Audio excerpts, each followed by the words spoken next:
Welcome to another episode of the RevOps Lab. We're here with Daphne Costa Lopez. Welcome, Daphne.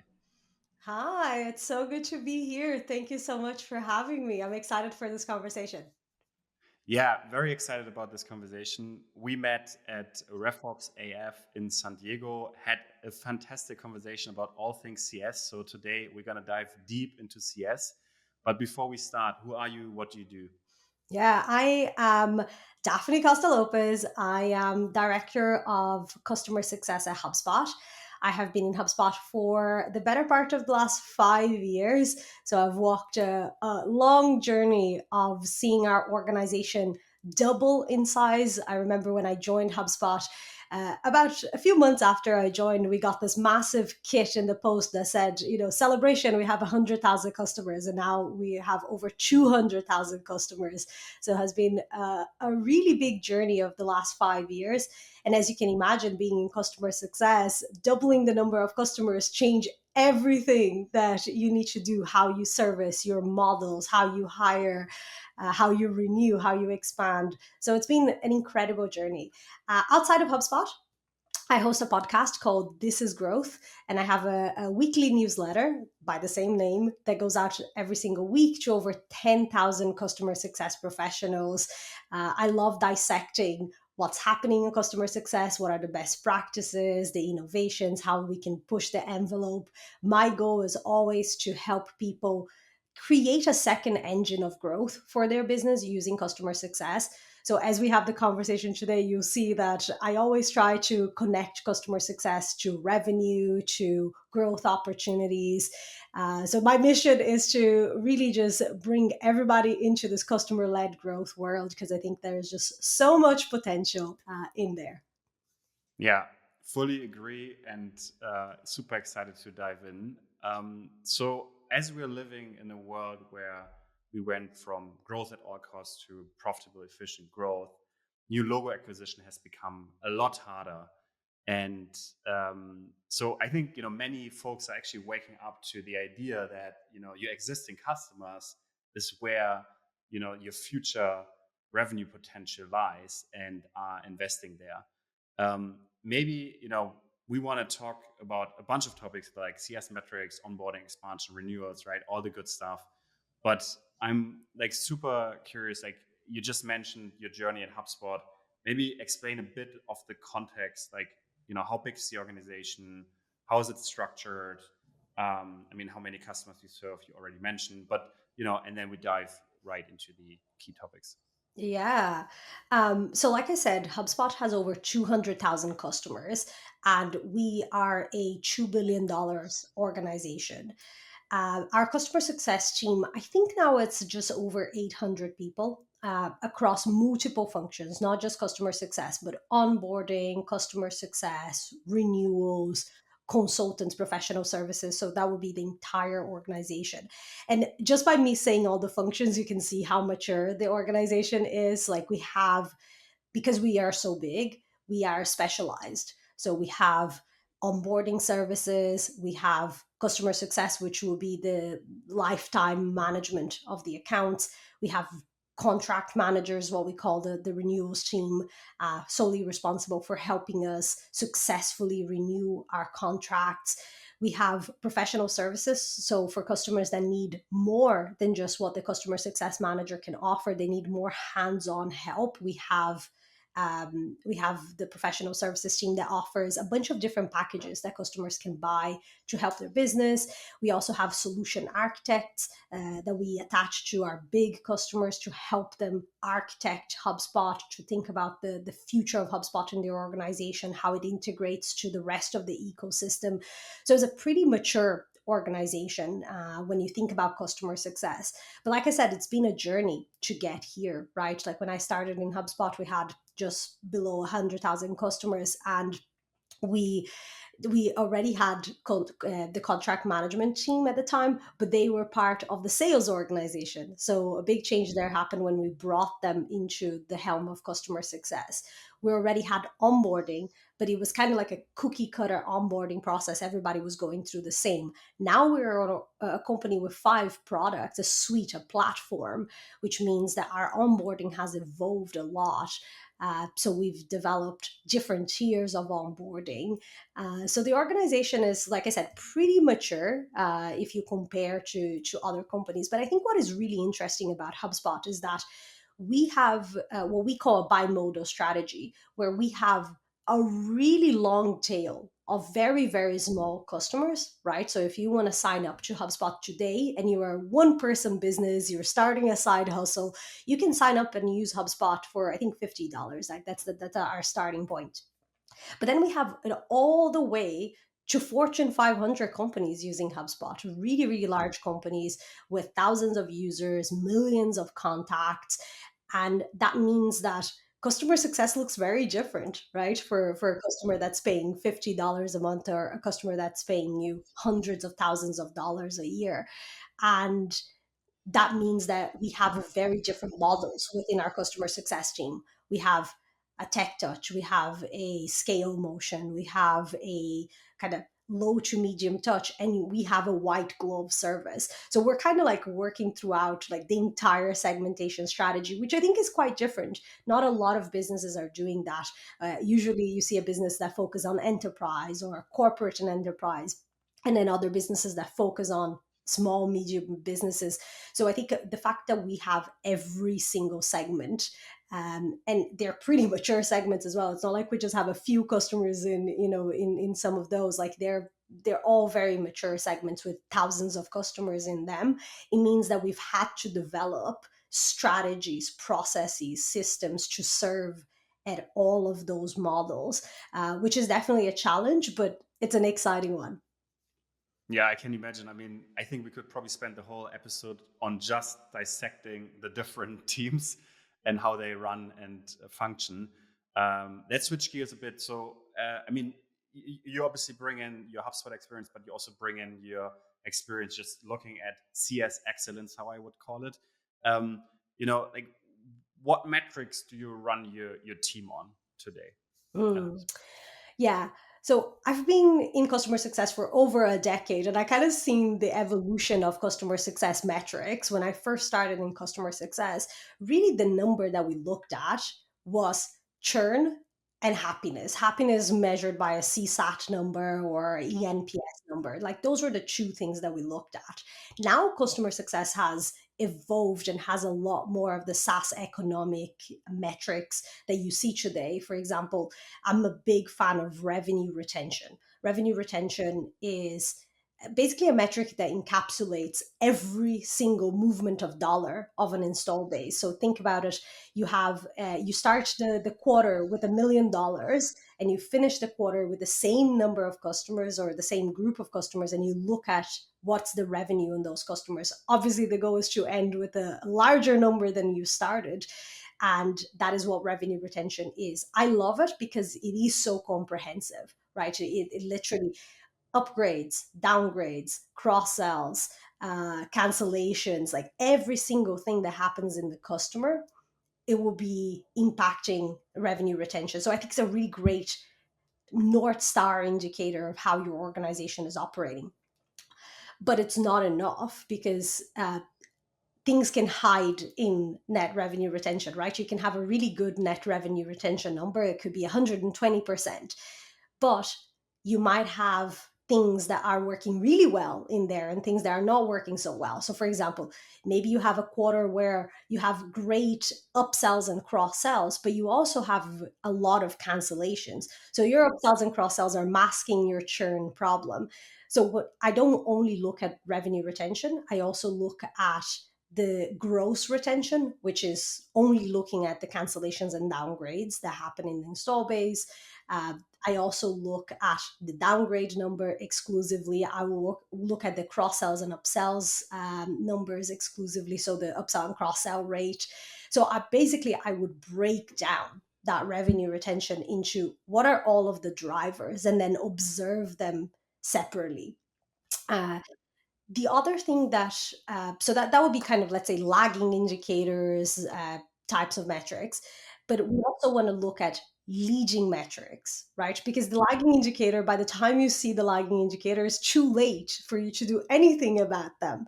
So you want to be able to monitor proactive metrics that you can see and act on to then impact the result.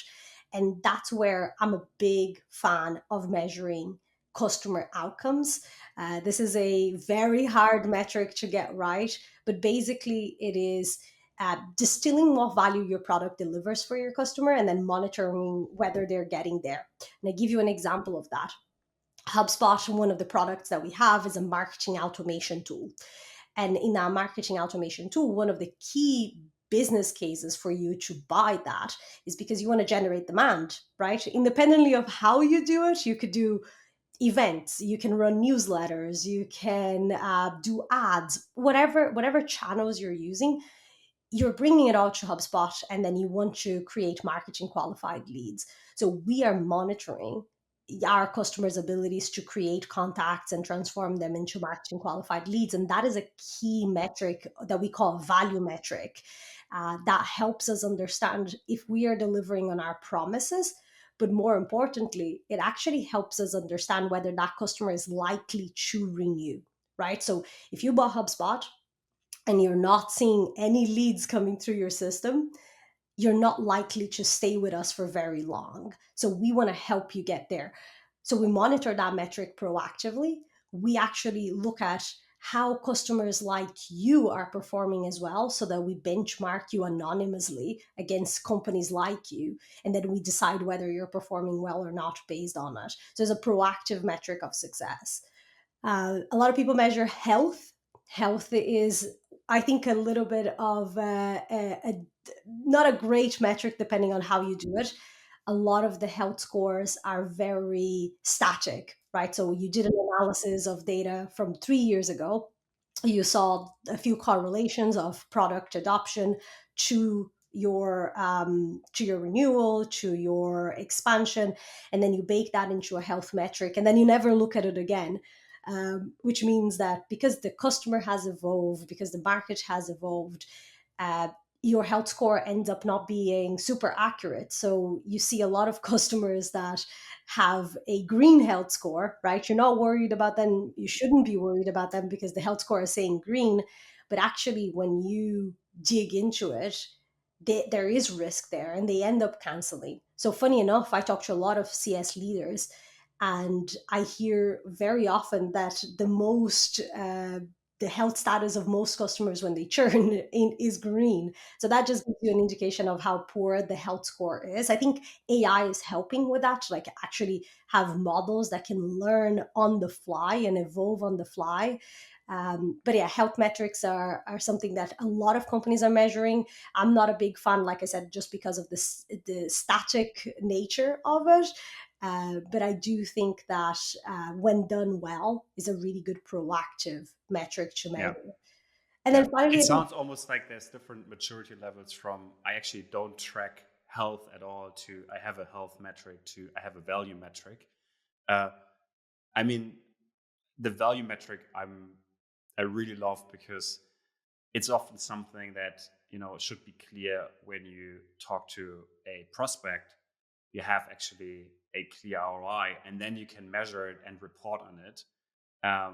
But I mean, what are the pitfalls when developing such value metric? I mean, it's pretty hard to do, right? Like and I think you just gave a great example. But what are some of the pitfalls you see when creating value or finding the value metrics? yeah, yeah, no, I think it's a very valid point. It is hard, but it's worth doing. And the reason why it's hard is because a lot of the value that your product delivers is, let's say, not up to you, right? You're providing a solution, you're providing a service, but it's up to the customer to realize that value. So in many cases, like, it's a little scary even to measure that, right? Because you once you start measuring it, then do you take responsibility for it? And there's all these other questions that come on the back of it. But ultimately, my advice for anybody is to measure it, because whether you measure it or not, your customer is going to make a decision on whether they're going to renew and grow with you based on whether they get value or not from your product. The top reason why customers cancel their contracts is because they didn't see value, right? So if you're not able to prove the value that you're delivering, your customer is going to cancel, especially today. The purse strings have tightened up. The CFOs are, putting every single expense through scrutiny. So being able to prove that you're delivering value to customers should be your number one priority. It's the best way to actually renew and grow those contracts. But like I said, it isn't easy. But I give you an example that I think I always go back to this because anytime somebody says it's difficult, I think this one is a good one for them to think about. I worked with a AI construction company. They have cameras that they put on sites, and basically what it does is it alerts the site manager to potential incidents that might happen because of security. So somebody isn't wearing their helmet, or they left something in the wrong place, or all of those things. So the entire business proposition is that if we do our jobs right, nothing happens, right? It's very hard to measure that you're delivering value if your value is that nothing happens. So I worked with their CEO, and we had so many conversations around this. Like, how can you measure value when your value is nothing? Um, so we talked about like building proof of value inside the product and being able to surface, like, for example, how many incidents did you alert the site manager? How fast they resolve those incidents? How, like, what's the severity of that incident? Right? Is it something very small, or is it something big that could lead to a lawsuit or something like that?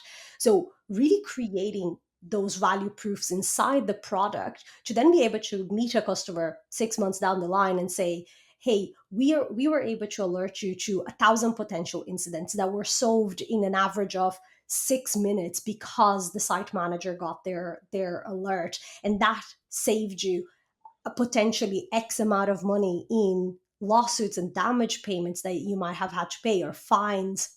Like, creating that story and that narrative using data is really important. And actually, it's what, like I said, proves the value to your customer, not just to the customer you're talking to right now, which obviously is very important, but when you go to the market and you make promises to the market, right? And you say, we are here to help you improve your site security and safety, save you money. Like, where are you taking that data to prove that that's what you're doing? Like, the strong proof of value, even if you want to acquire new customers, is so important. So being able to build this in product, I think it's key. And like I said, it's not easy. You do have to think creatively about it. But if a company whose value is to nothing happens at all can do it, then I think most of us can actually do it as well.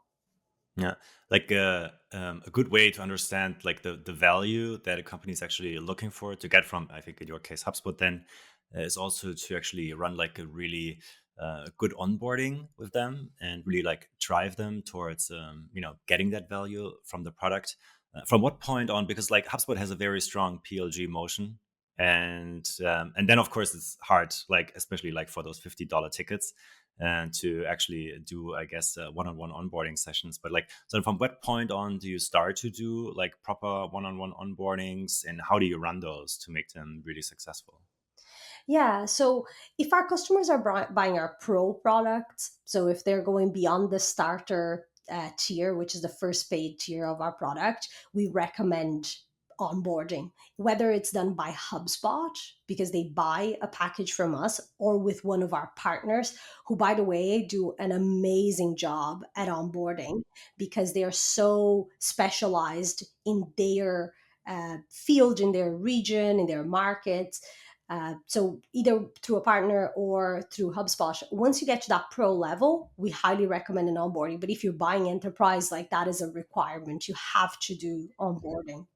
Um, and it's because exactly of what you said, right? Like, those first few weeks in HubSpot are so important. If you don't see that HubSpot's the right solution for you, if you don't see value, if you don't start seeing proof that you made the right decision investing in this product, like you might start losing faith, losing hope, regretting your decision.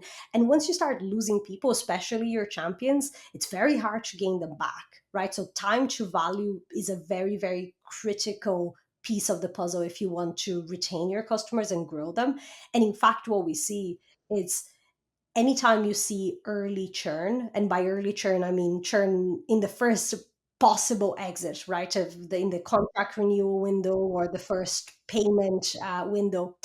When you see early churn, it comes from a poor onboarding. Like 9 out of 10 times is a customer that never got off the ground. So onboarding couldn't be more important. If I was a small organization and I was building my customer success team for the first time, obviously the first hires you make is a jack of all trades, right? Somebody that's going to do support and success and onboarding. They're going to do everything. But as you grow a little bit and you have the opportunity to specialize, the first specialization that I would build would be support, right? To divide proactive from reactive. But then the very next one would be onboarding. Like get somebody that's dedicated to onboarding, that really understands and learns how to manage an onboarding process quickly, knows how to get the customer from 0 to 60 very, very fast.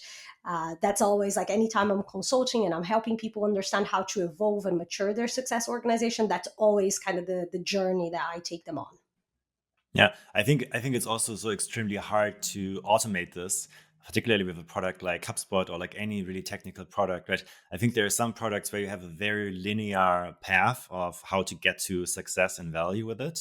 And the more of a point solution you have, I think the sort of like easier it is, in quotation marks here, because it's not always easy, but I would say it's at least easier.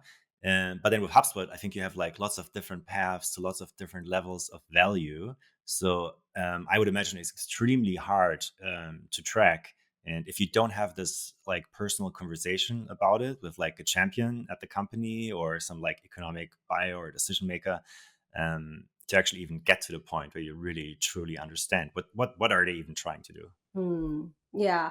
And I think that the numbers don't lie, and HubSpot isn't like exclusively and alone in the situation where like when you put a human into the process, the result goes up significantly, like exponentially, because once you put a person in front of the customer who can have that personalized conversation, that can talk about the use case, can boil the ocean. Like HubSpot's a massive platform. Like I said, we have 5 products. You can do so much with HubSpot. If you don't have that person that will boil the ocean for you and say, hey, what are you trying to do? Okay, here's where we're going to start. Here's the 3 or 4 things that we're going to set up for you first so that you have the foundation to build upon.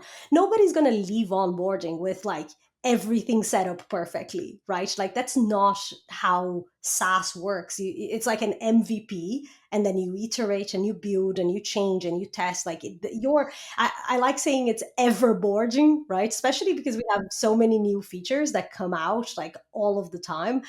But like onboarding is where you come out with the foundation of what's going to set you up for success and allow you to be more autonomous, more independent as well, because you learn how to navigate the product and how like the interface works and things like that. Like, of course, we try to make it easy and intuitive. Like that's a big part of HubSpot. Like if you were to look at HubSpot versus some of our competitors, we are so much easier to use, right?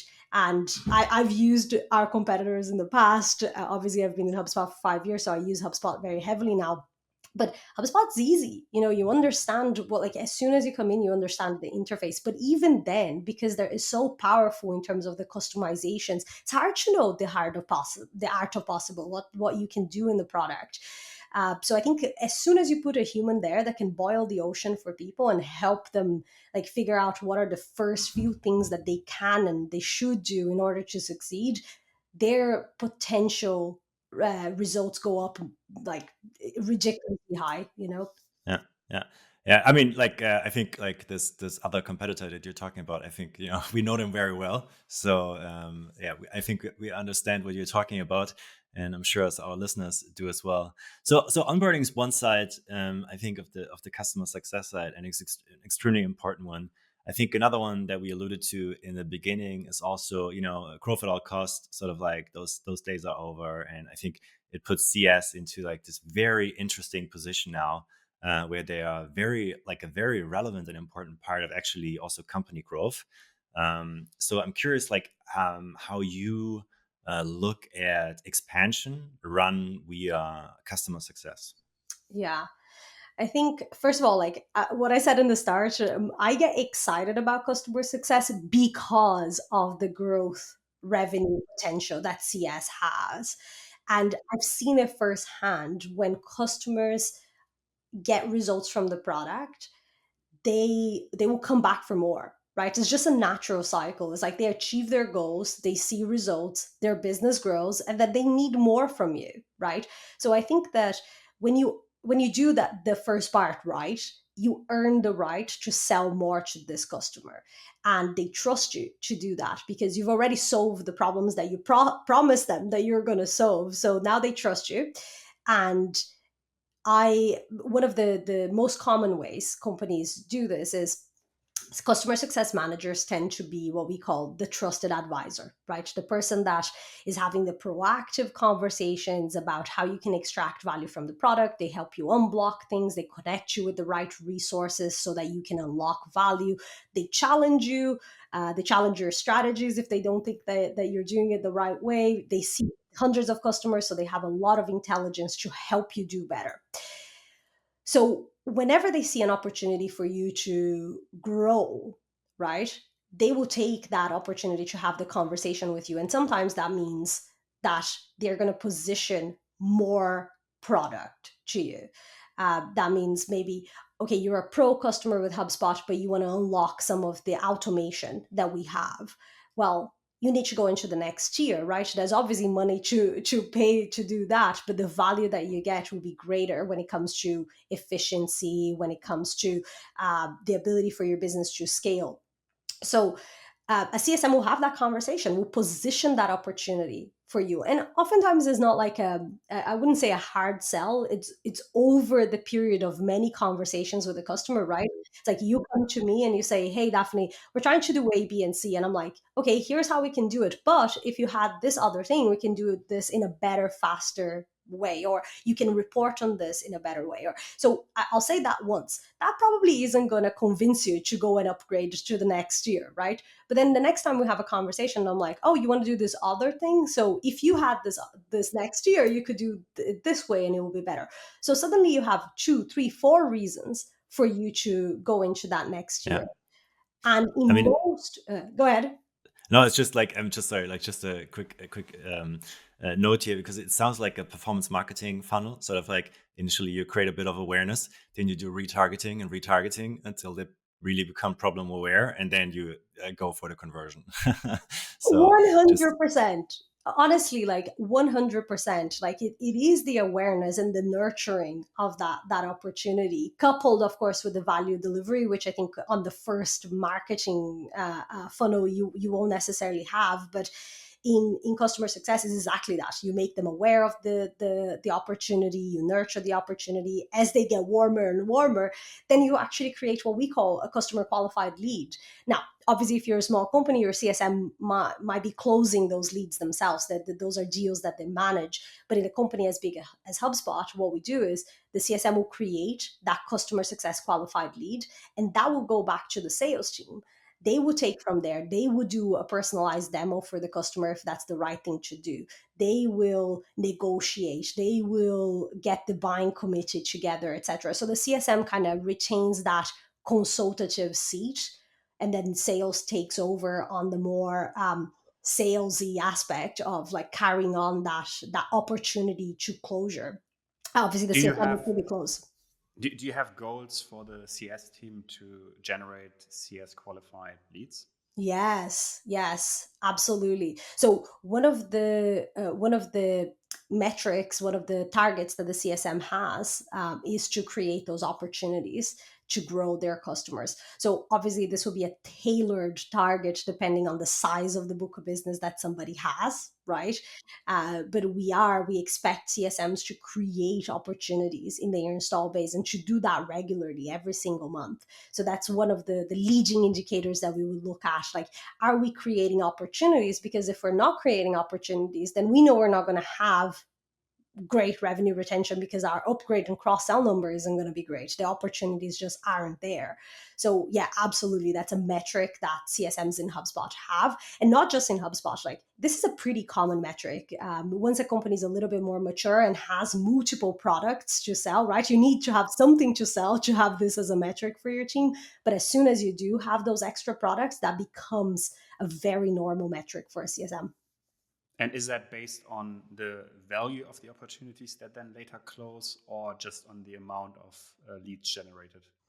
Yeah, I've seen everything right in this. I've seen number of opportunities based on the size of the install base. I've seen number of opportunities plus the conversion rate of the opportunity. I've seen a close rate, like a quota number attached to that as a target. Like, so I've seen various cuts of how you can actually build a target and build a metric and performance manage CSMs around this. I have to say, like, I don't have a bias, right, towards any of them. I think it really depends on what you need. In my experience, CSMs tend to overqualify opportunities, right? So they will wait until the customer is burning hot, like they're ready to sign the contract, to send them to sales, mostly because they're trying to protect the relationship. They don't want to go too hard, too fast on a customer and then lose the trust. So they overqualify the opportunity, which means that in general, when you look at the CS qualified leads, they are the highest conversion rates in the business. I've seen success qualified leads that closed at 80% rate, right? So it's like incredible, but it's also overqualifying. You should probably be sending more deals earlier to sales. So I think you have like a good win rate for your CS pipeline. Yeah, I think between 35 and 50% is good. Okay. Yeah. Okay. Yeah. Yeah. And I think that, like I said, I would say, like, you don't want the CSM to overqualify, right? Because sales comes in with an incredible skill set, which is actually selling the art of the possible to the customer, positioning it to them, having the more kind of commercial discussion. So I think sales adds a lot of value here. They aren't just the people that we send the customer on so that they can create a quote and send a contract on. Like, if that was the only reason, we would do it ourselves, right? It's just the end of the process. So I think we need to trust the skills of our sales counterparts, that they come in and they add a ton of value. So if there's an opportunity there, if there's interest and the customer wants to have a conversation, we should be passing that on to sales. And, we should be, if you think about football, we should be midfielders, right? We should be setting the opportunities. We shouldn't be strikers. At least that's like how I've seen work the best. So I think, 35 to 50%, like that's a really good win rate. So I have a personal question for you. I mean, you're gold, I assume, on NRR, GRR, right? Like more kind of the lagging indicators. Maybe that's wrong, but I assume that's part of your personal like comp plan.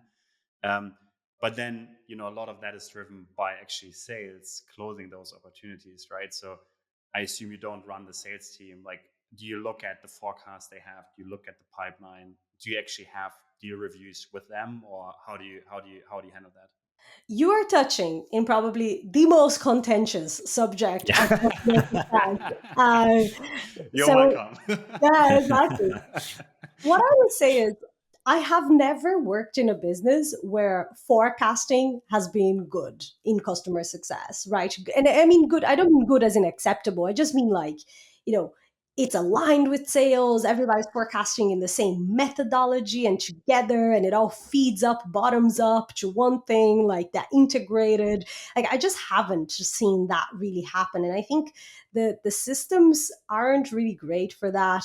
Maybe teams, like a lot of customer success teams, work in separate systems than the CRM. They have their own CSPs. Not in HubSpot. We actually work HubSpot in HubSpot.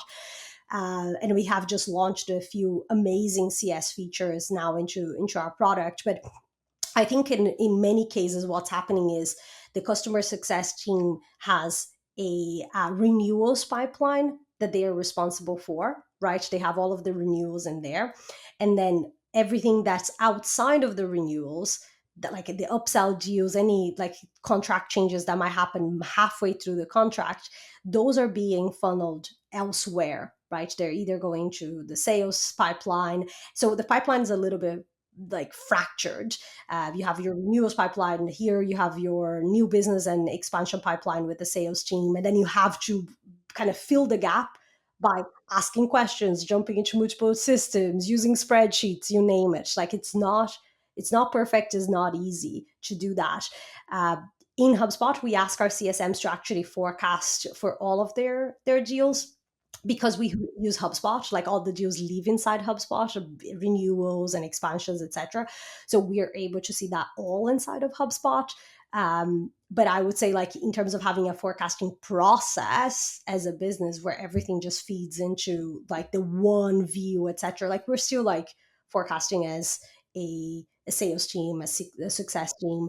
And to be honest with you, like I do think that I would love to see a business. And if anybody out there has a business that's forecasting unifiedly everything together, one process, one cadence, like I'd love to see that. And please reach out to me. But yeah, that's, I think there's it's everywhere. It's fractured like that. Yeah, I mean, shameless plug, and we didn't plan this, but we actually do that at Weflow. But not for HubSpot, only for Salesforce. But yeah, you can basically forecast your new logo expansion and also renewals in Weflow, and then also manage your accounts and see account health, but or like value leading value indicators, however you set it up. I think most people actually don't have leading value indicators, as you alluded to, at least not what we are seeing on the like a bit, and we typically work with companies between 100 to 2,000 people companies in software technology. So it's also a lot smaller than HubSpot. The maturity level is different, but I mean I think it's not just a tooling problem, right? I think it's also a operating cadence, ownership, and accountability problem. Who reports into who? How are these meetings run? How are they set up? But I strongly believe it's such an important aspect, and yeah, it seems like you tend to agree, which is good to hear from somebody who's that experienced in CS. Yeah, I mean, maybe a quick question on renewals. So, I mean, that's probably another huge topic. But like, can you quickly allude to like how do you manage renewals, and kind of especially like how do you try to prevent churn? I think that's like the most interesting one.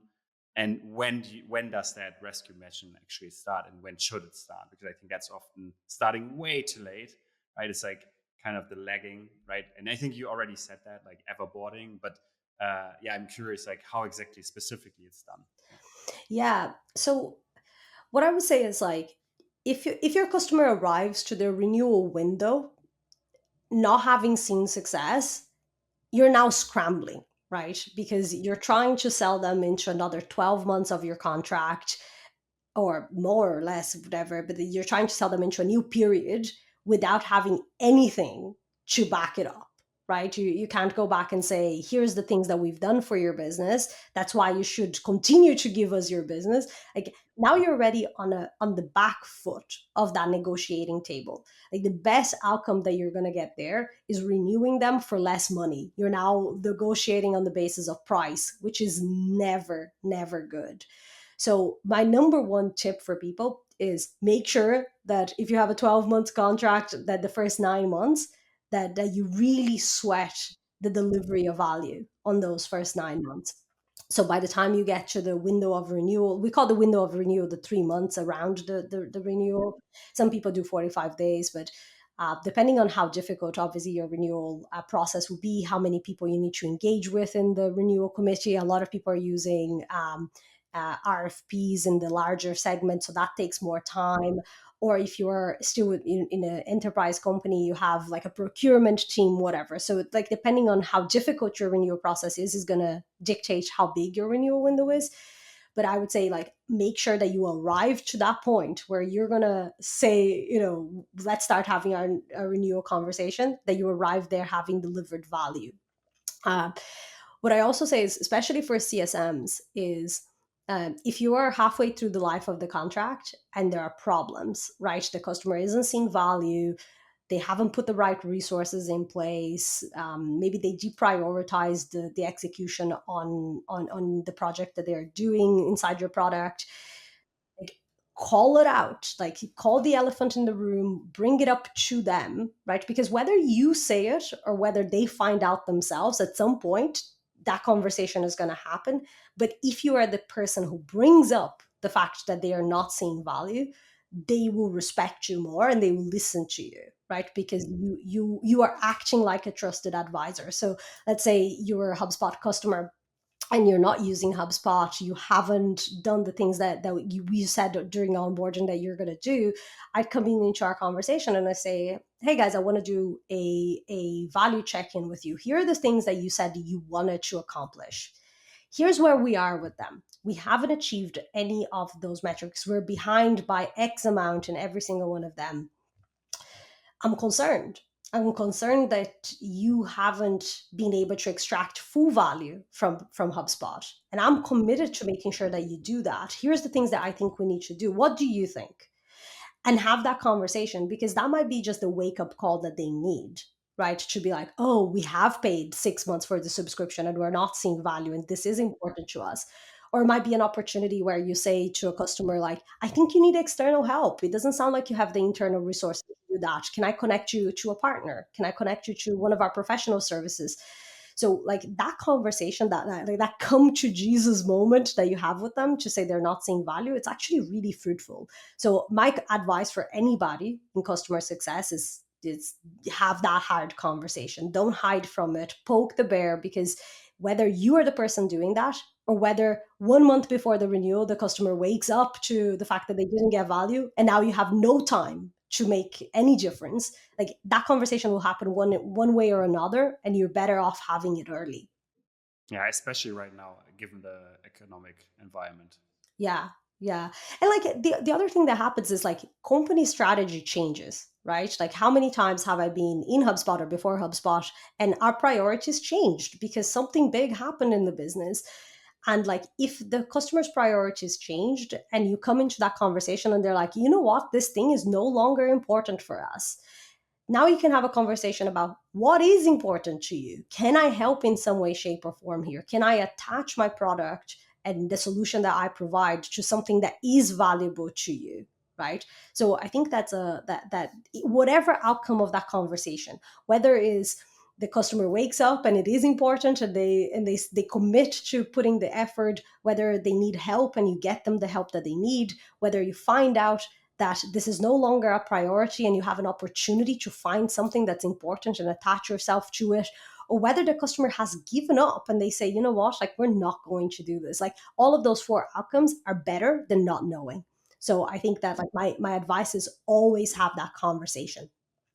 So to go back to your question, which is like, okay, what do you do then to the renewal? Hopefully you get to the renewal having had those conversations, have validate the value and have an opportunity to deliver value. So now your first conversation on the renewal is like a softer conversation of confirming the value that you've delivered. And I always say that I like the CSM to be part of that conversation, even if you have a renewals team, right? The conversation is the business POC, hopefully the executive sponsor on the customer side, and it's like a review.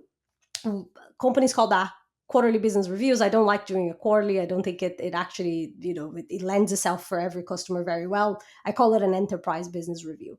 So we do exactly what I said. Like, it's like what you said you wanted to accomplish, what we've done, what are the opportunities of what we can do next together. And that is an alignment conversation. As part of that conversation, you will weave in the fact that your renewal is coming up in the next 3 months.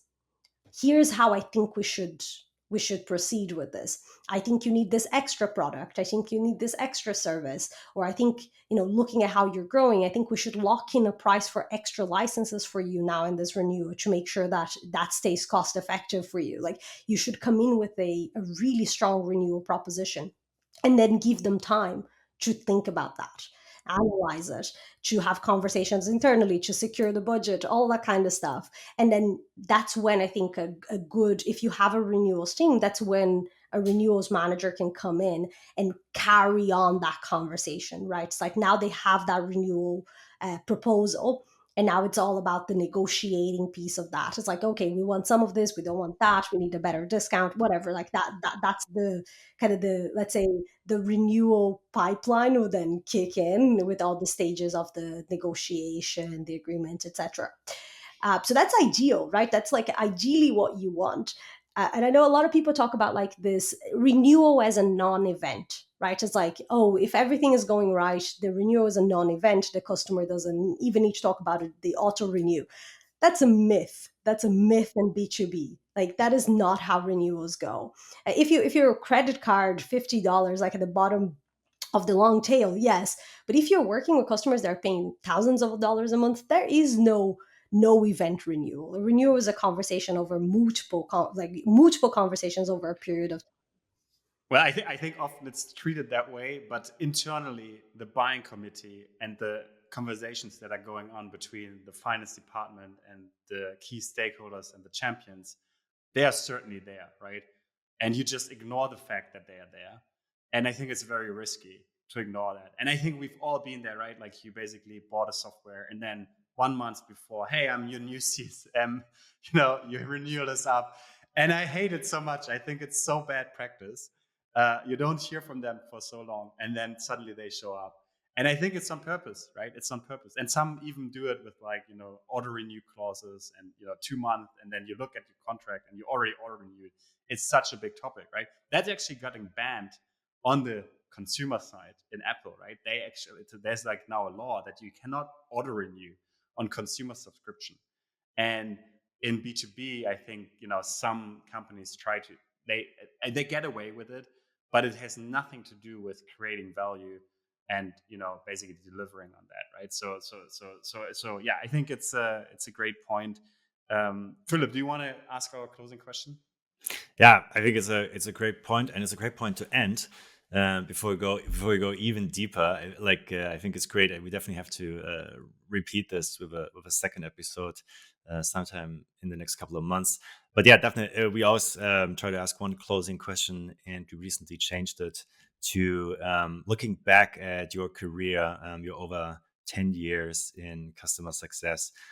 What's one of the kindest things you've experienced in your career that has really helped you? Yeah. Kindest. Wow, what a great question. I have to say that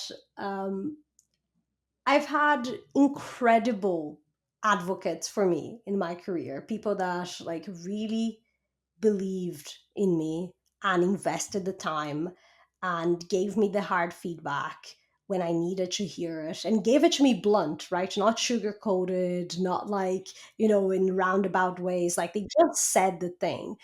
And they did it in a way that it was very clear that they cared about my success. They weren't doing it to hurt me, to be personal. Like, and I'm not going to say it didn't sting, right? Like, you get critical feedback that's difficult to hear. It's going to sting, but the fact that they did it in a really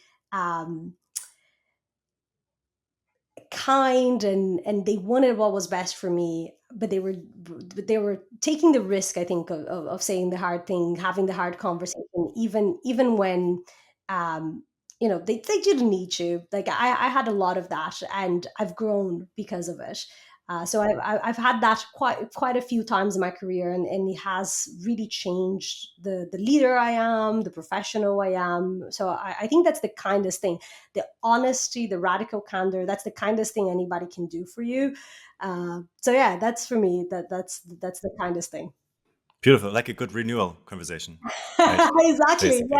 Yeah. Don't the elephant, give the hard feedback. Perfect, Daphne. Thank you so much. It was great to talk with you. Thank you very much. Yeah, thank you so Yeah, much for thanks. having me. Was awesome.